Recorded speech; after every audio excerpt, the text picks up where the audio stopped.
మీకు తెలుసా, సమ్మక్క సారలమ్మ తల్లుల జాతర గద్దెల ప్రాంగణ అభివృద్ధిలో భాగంగా తూర్పు ఈశాన్యం ఆర్చ్ సమ్మక్క తల్లి ఆర్చిగా తీసుకోవడం జరిగింది. దీని నుండే గుడిలోకి భక్తుల ప్రవేశం ఉంటుంది. ఇందులో ఎడమవైపు పిల్లర్ సమ్మక్క తల్లి యొక్క వంశం గురించి తెలుపుతుంది. మొదటి బొమ్మ 5 పలకలు ఉంటాయి. అది సమ్మక్క తల్లి 5వ గొట్టు వారి రాజ్య సింబల్.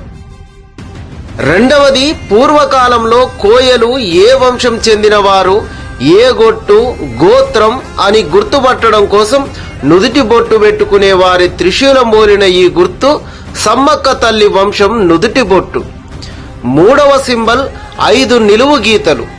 సమ్మక్క తల్లి 5వ గొట్టు వంశమని తెలుపుతుంది.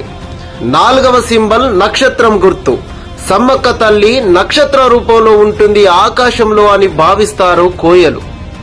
స్వస్తిక్ అనేది సిద్ధపోయిన వారు పూజ విధానంలో ఉపయోగించే అతి ముఖ్యమైన సింబల్. దీనిని కుంకుమతో వేస్తారు.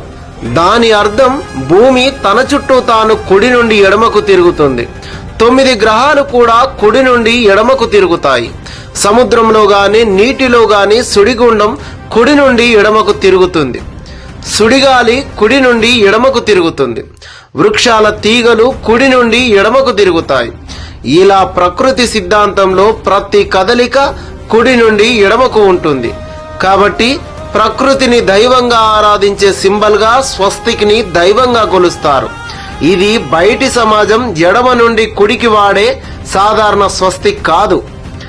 కింద ఇది ఆదివాసీల ఆలయ ప్రాంగణం అనేలా అడవి దున్న కొమ్ములు, నెమలీకలతో కోయ నృత్యం వేస్తున్న సందర్భం. ఇలా ప్రతి పిల్లర్కి ఒక చరిత్ర ఉంది. తెలంగాణ ప్రభుత్వం మేడారం మందిర నిర్మాణాన్ని ఎంతో ప్రతిష్టాత్మకంగా నిర్మిస్తుంది. దేశ చరిత్రలో ఈ ఆలయ నిర్మాణం గొప్ప కట్టడంగా నిలిచిపోనుంది.